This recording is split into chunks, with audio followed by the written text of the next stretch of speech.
ironically, I watched, just the vein in it. I watched you go through some. You a strong dude. I've known you to go through some things, but only through conversation. Never really wore it on you per se, but I seen you go through losing somebody close to you, and I never seen you that way.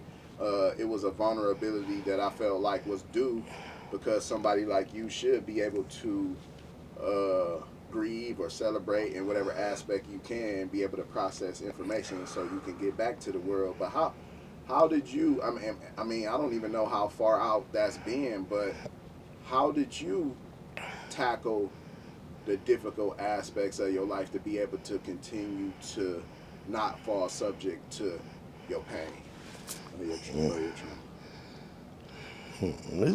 It's just like with drugs or something. You hit a rock bottom. You get to a space where, hopefully, you get to a space where it's just you, and it just is what it is, and you're gonna have to deal with it from the stance of it is what it is. It's acceptance. It's acceptance of life, of what life is. You can't keep falling apart. You gotta. That's my thought. No, you good. You good. I mean, you was just talking about acceptance of life and the situation. I know when we was having our conversation that day, there was a lot of acceptance. Even in that day, I know the situation was very tough, but somebody like you was in the forefront speaking about the acceptance of the situation. For real, for real. Well, acceptance ain't always a light switch. You know what I mean? But the sooner you get to it, the sooner we can move on. The sooner you can go. Like, once you accept some shit, you got to accept what is and what you can't change. And then you go forward. And it's the same, like I said, if you was on drugs, it's the same thing. You had to reach a point where don't nobody save you. That's what it is. Don't nobody save you. Because you're going to have to go within. Or you're going to break and end up on some drugs, or you're going to grab on somebody else. Until you go within, you ain't going to get it. Is going within something that happens consistently throughout life? Like, you don't just go within once and shit. Like, that's No. I think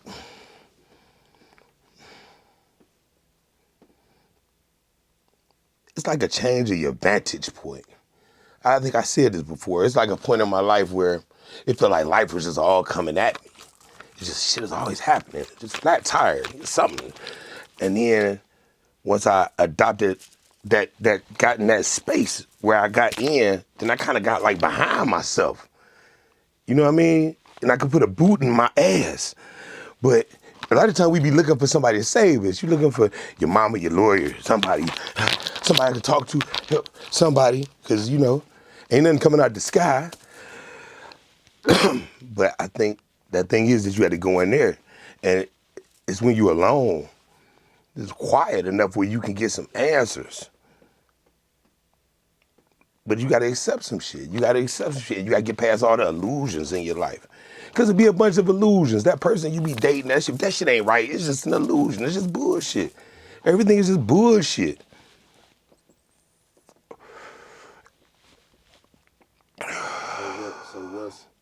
So what is real? I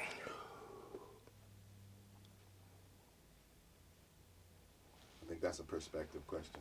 Man, my motherfucking brain just like, what is real? What is real? This is all just your perception.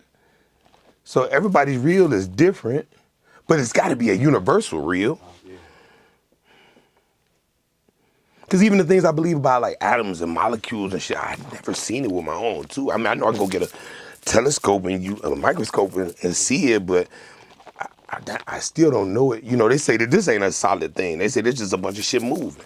They say that we is just a bunch of shit moving, but it don't feel like it. So how do you know what's real? And they done put so many layers on top of what's really real. For me, what's real? Breath, the breeze, you, me, nature, natural world. That's what's really real. And I think everything else is just props built on top of it. Houses and shit. It's a game. But people lost touch with what's really real, and that's nature. What is to eat food is natural. That's nature. Most food now ain't natural. No. The people are not natural. These is unnatural people. That's why I said it ain't no revolutionary minds sprouting up. They're doing everything to push that down in the collective spirit. Like even if somebody pop up that's different that want to change them, we are crushing. We'll do it ourselves. You gonna make it out the house. They gonna give you a label for them. You gonna. Most people so wrapped up in work life and just work, but that's not what's really real. I mean, you got to get the money though, but it got to be some balance. People have never cultivated a natural connection with life because we done jumped off the porch and went straight to work. We're having kids and in the chase and in a state where we always like this. Like you ain't had no chance, no chance to really cultivate nothing genuine. That all come out of that alone time. Alone is a big thing. It's very important. And some people never been alone. Some people been socially poisoned by just having people in their face the whole time. You ever tried to do something like something tedious and you could feel the eyeballs over your shoulder. Like, you like, damn, why you all over it? They ain't doing nothing. But just some eyeballs there. So what do you think happened when you trying to grow you and there's somebody watching you? You know, it's something about having some space to grow.